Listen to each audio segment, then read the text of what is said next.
அன்னை தகவல் சேனலில் இன்றைக்கி என்ன பார்க்க போகிறோம் அப்படின்னா, தமிழ்நாடு பப்ளிக் சர்வீஸ் கமிஷன் டிஎன்பிஎஸ்சியில் கால்ஃபர் பண்ணியிருக்காங்க. தமிழ்நாடு அரசு பணியாளர் தேர்வாணையத்தில் வேலை அப்படின்னு சொல்லியிருக்காங்க. எம்ப்ளாய்மெண்ட் டைப்பு என்ன அப்படின்னா, டெம்ப்ரவரி பேசிஸில் பணிக்கு வேலைக்கு ஆள் எடுக்கிறோம் அப்படின்னு சொல்லியிருக்காங்க.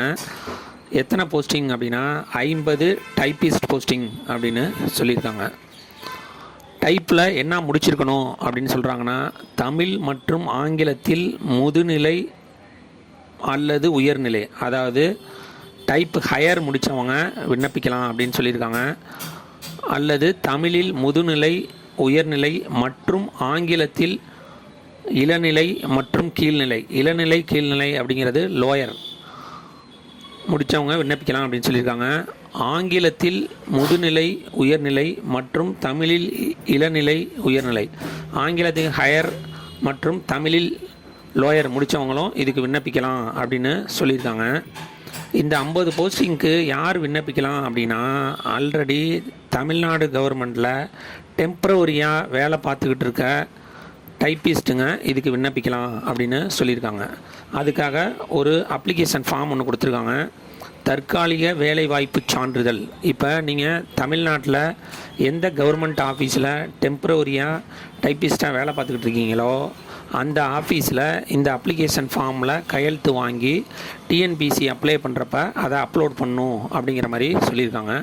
அந்த தற்காலிக வேலைவாய்ப்பு சான்றிதழில் என்னென்ன கேட்டிருக்காங்க அப்படின்னா, தேர்வரின் பெயர், தேர்வர் தற்காலிக பணி நியமனம் செய்யப்பட்ட நாள், 3வது தேர்வர் அரசாணை நிலை எண் 72 தொழிலாளர் மற்றும் வேலைவாய்ப்புத்துறை நாள் 25/8/2006 படி வேலையின்மை உதவி திட்டத்தின் கீழ் தற்காலிக தட்டச்சராக பணி நியமனம் செய்யப்பட்டவரா அப்படின்னு கேட்டிருக்காங்க. 4th பாயிண்ட்டு, தேர்வர் தற்போதும் தற்காலிக பணியிலேயே தொடர்கிறாரா அப்படின்னு கேட்டிருக்காங்க. 5வது, தற்காலிக பணிக்காலத்தில் தேர்வரின் பணி மற்றும் நடத்தை திருப்தியாக இருக்கிறதா அப்படின்னு கேட்டிருக்காங்க. 6வது, தற்காலிக பணிக்காலத்தில் தேர்வருக்கு ஏதேனும் தண்டனை வழங்கப்பட்டுள்ளதா அப்படின்னு கேட்டிருக்காங்க. 7வது, தேர்வருக்கு எதிராக ஏதேனும் குற்றச்சாட்டு தொடர்பாக கூடிய நிலையில் அல்லது நிலுவையில் உள்ளதா கேட்டிருக்காங்க. இது யார் சைன் பண்ணணும் அப்படின்னா, துறை தலைவரின் கையொப்பம், அலுவலக முத்திரை மற்றும் என்னைக்கு சைன் போடுறாங்களோ அந்த டேட்டும் அதில் இருக்கணும் அப்படின்னு சொல்லியிருக்காங்க. வயது வரம்பு என்ன கொடுத்துருக்காங்க அப்படின்னா, 1/7/2024 அன்னைக்கு 18 வயசுக்கு மேலே 32 வயசுக்குள்ளர இருக்கிறவங்க இதுக்கு விண்ணப்பிக்கலாம் அப்படின்னு சொல்லியிருக்காங்க. சேலரி டிஎன்பிசி லெவல் 8 சிபிஎஸ் மெத்தடில் எவ்வளோ சேலரியோ அதை கொடுப்போம் அப்படின்னு சொல்கிறாங்க. செலெக்ஷன் ப்ராசஸ் எப்படி நடக்குது அப்படின்னா, first part A Tamil eligibility test நடக்குது. Part B general studies and aptitude and mental ability test நடக்குது. Third on screen certificate verification அப்படின்னு சொல்லியிருக்காங்க. அப்ளிகேஷன் ஃபீஸ் இது ஆன்லைன் மூலியமாக தான் விண்ணப்பிக்க முடியும். அப்ளிகேஷன் ஃபீஸ் என்ன அப்படின்னா, டிஎன்பிசியில் நீங்கள் ஆல்ரெடி ரிஜிஸ்டர் பண்ண ஒன் டைம் ரிஜிஸ்ட்ரேஷன் இருந்துச்சு அப்படின்னா ஒன் டைம் ரிஜிஸ்ட்ரேஷன் ஃபீஸு 150. இந்த எக்ஸாமுக்கு டைரெக்டாக நீங்கள் விண்ணப்பிச்சிங்க அப்படின்னா எக்ஸாமினேஷன் ஃபீஸ் மட்டும் 100 அப்படின்னு சொல்லியிருக்காங்க. விண்ணப்பிக்க கடைசி நாள் என்னைக்கு அப்படின்னா 24/12/2024 அப்படின்னு சொல்லியிருக்காங்க.